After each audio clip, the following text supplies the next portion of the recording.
Okay people, welcome back to another Foosh review. Today let's take a look at the Hasbro Star Wars Black Series Disney exclusive Droid Depot set. Got some lights turned off because this is a glare catching machine. I don't remember when this went up for pre-order exactly, but there was a first order set, there was a creature set, and then there was this.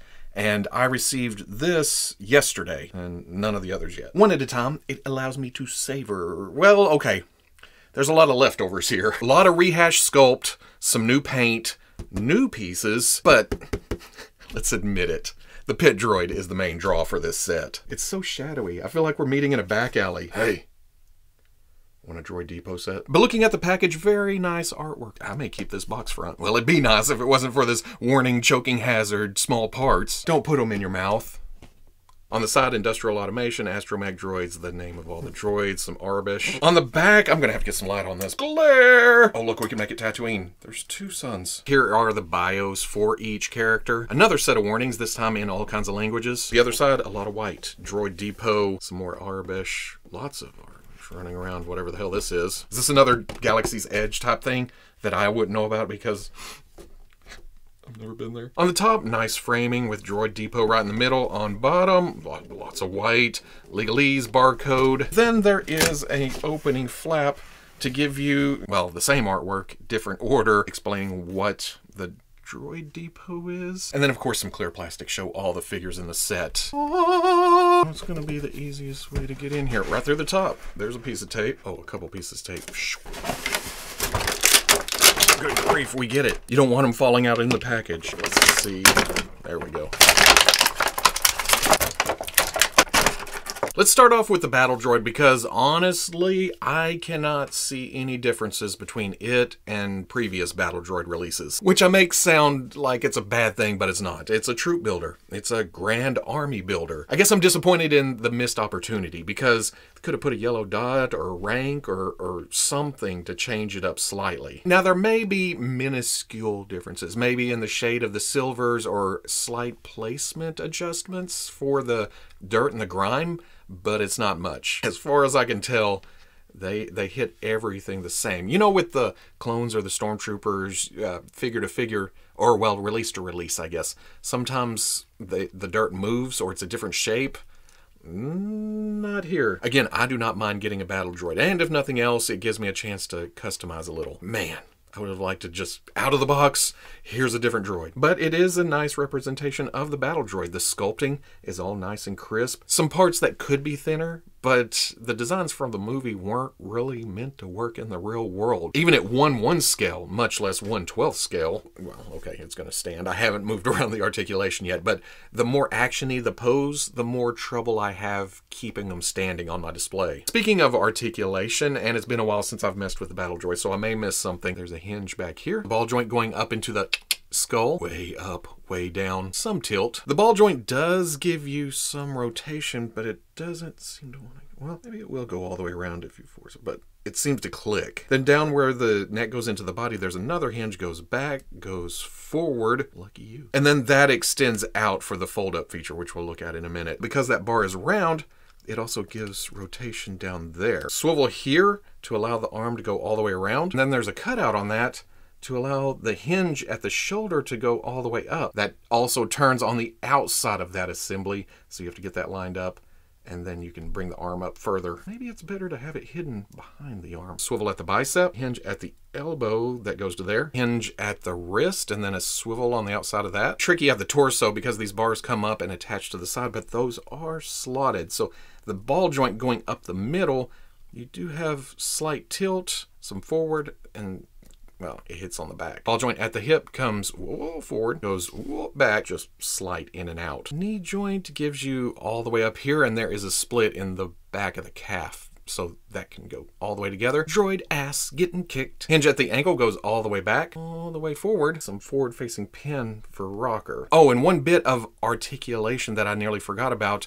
The antenna do extend out. All that articulation does allow for a fairly nice fold down, which is just bringing the legs up, popping that rod up out of the body for the head, bringing it down as far as possible, then kicking it back down. And this is actually the old one. You couldn't even tell the difference, could you? For accessories, here's your standard Battle Droid blaster. It's got a nice silver dry brush on top. Give it some age, give it some wear. And because the hand is already molded with a trigger finger, it can go right in without a problem. Go ahead, punk. Roger, roger, my day. But if you don't want them blasting away, there is this peg hole and this peg right here, and it's a nice tight fit that's, oh yeah, that's not falling out. There's also this piece where it's just the antenna, and you can take the whole, I said you could take the whole backpack off. Give me that thing. And that fits into one of the holes in the back. At least that changes it up a little bit from my other one. Oh, well, yeah, you can get it on there if you want to store that away. Next up, we'll take a look at Babu Frick. Well, the best we can. This is a tiny, tiny piece of plastic. This is actually reuse of the Babu Frick that came with the C-3PO at Target. The paint may be slightly different, especially on the oranges.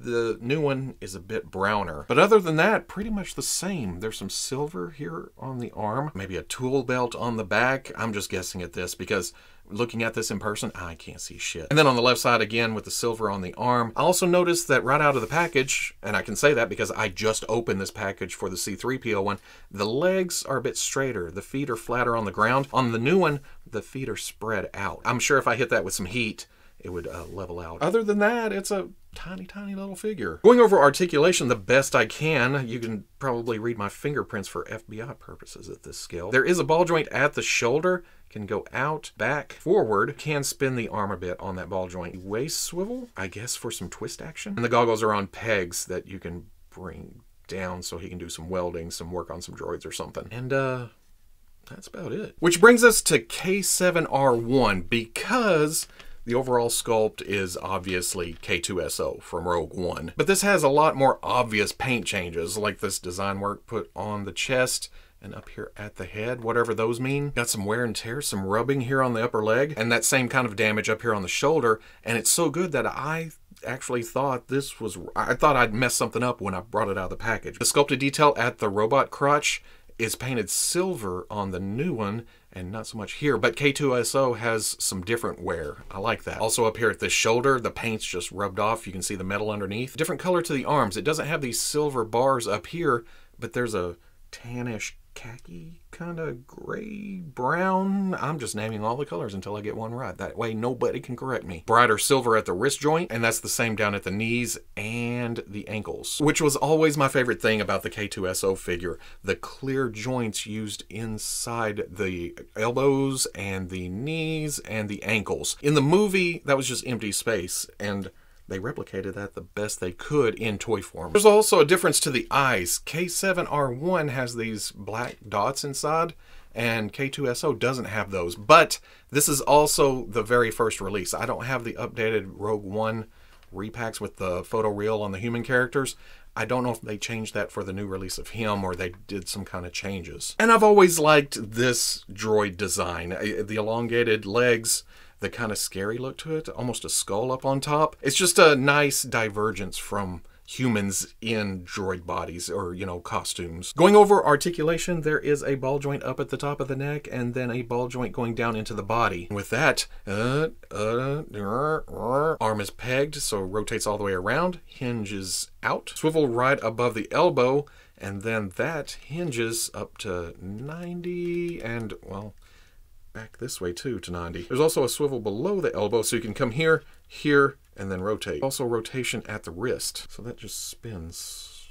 And now I don't know which direction it goes. Hinge on the wrist goes way back and forth. Ball joint or dumbbell joint at the mid-torso gets some hula hoop action. Ball joint coming out to the leg, which allows for rotation up to here. Back, out, about right there. Slight rotation on that ball, but then there's a swivel above the knee. That itself is a hinge that goes to here or here. There's another rotation point below the knee. Hinge at the ankle goes, way back. Way forward. I wish Spider-Man had these kind of joints. Then a hinge below that that allows for true rocker. Then there's CB-23. There is just an innate cuteness when it comes to BB units. Now this droid was on Star Wars Resistance, and I never watched that, but apparently This was Poe Dameron's replacement for BB-8 when BB-8 was off doing, other things. And it's crazy that we have not seen this more than we've seen it. Because as cute as a BB unit is, there's also some very fun engineering involved. You would think they'd make the evil BB unit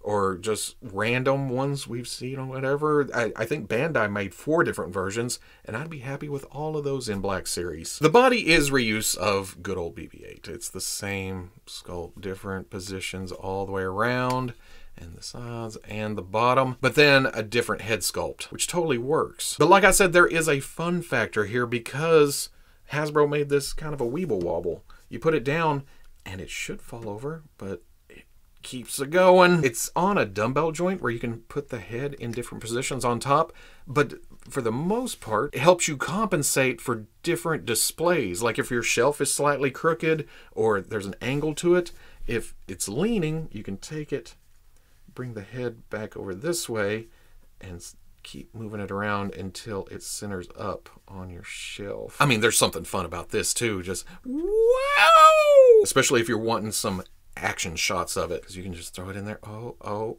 I would have bought these every other wave and then take the proceeds from all these sold and give yourself a new mold for the R2 unit because that thing's terrible. Finally, the star of the show, and this thing's awesome. I'm going to tell you up front because I can't hide my excitement. This thing has some surprises that I wasn't aware of when we first saw the promotional pictures. First up though, the head. It's very pit droidy, soup bowlish. The antennas sticking out of the top, rubbery, you're not going to break those off. Have a nice, well, I guess that could be shinier, but a nice glossy black. There's even some nice detail up underneath the head. Very mechanical all over, kind of like the Battle Droid. Just details thrown on there to spruce it up, but doesn't really change the fact that it's some cylinders and tubes and pieces stuck together. But this time around, the hollowness is on the front of the leg, and that'll help with the transformation when we get to that. Feet, very basic, almost two-toed. Hands are essentially just clamps, I guess. Oh yeah, it's supposed to be 2 fingers and a thumb. Just basic pit droid, which completely works because even in the movies, in the shows, they are deceptively basic. Because the articulation, well, the biggie is getting a pit droid on the shelf, right? But it's a moving pit droid. It's an agile pit droid. There's a ball joint going up into the head with the rod curved down to the neck piece. So above that, you can look that far up, that far down, tilt.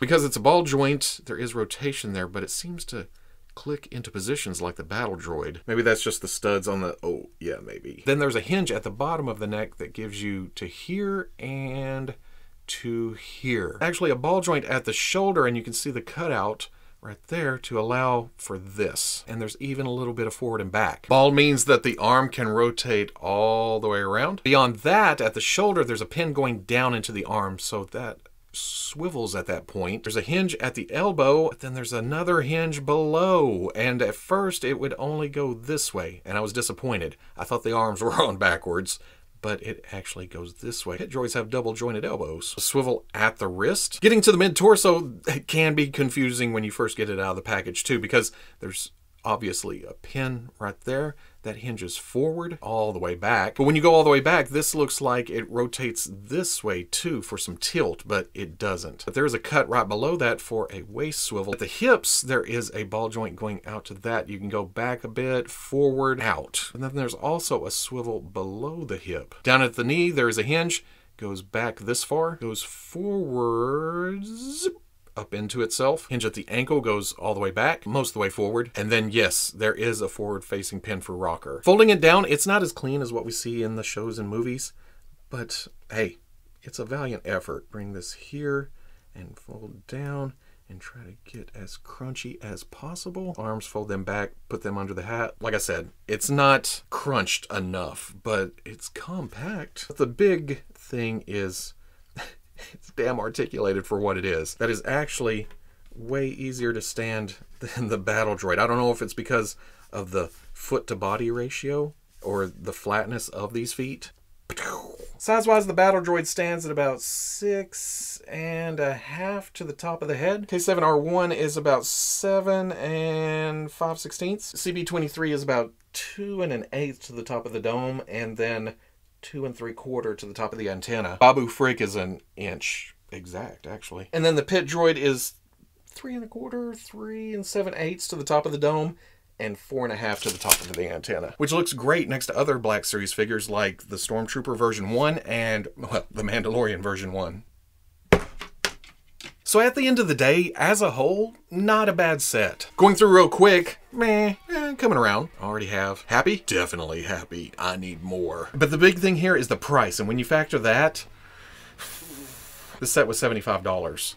And I guess if you go by their new pricing of $25 a piece, the K unit by itself, the Battle Droid by itself, and then maybe a 3-pack of little droids for $25 a piece, that works out, maybe? Thankfully, right after these went for pre-order, Disney Store had some kind of 20% off thing. I don't remember if you had to buy so much, because I bundled this with the first order set. So I ended up paying $60, which is not as painful, I guess. That is a big droid and another battle droid and a kick-ass sculpt for a new droid. But still, hopefully there's a standard release for the Pit Droid, because I'm going to need more. The previous multi-packs had certain figures come to Target in their Galaxy's Edge line, and I'm having trouble. Would it just be a Pit Droid in the package? Can you give us 2 in a package? That would be amazing. If you enjoyed the review, comment, like, subscribe. Much love to the plus. If you're interested, well, okay, let's uncover the Pit Droid. There we go. If you're interested in seeing videos early or in a position to help out the channel, patreon.com. But wherever you may be watching this, always catch you on the whoosh. Oddly enough, the more action-y you get with K7R1, the more stable the figure is. This has been standing this whole time. The Battle Droid, on the other hand, because it doesn't have any out movement, it's very narrow at the bottom. And I think that's the difference between it and the Pit Droid. The height of the Battle Droid just works against it, which does make sense now that I've spelled it out for myself, but I had to go through that process to realize what the hell's going on.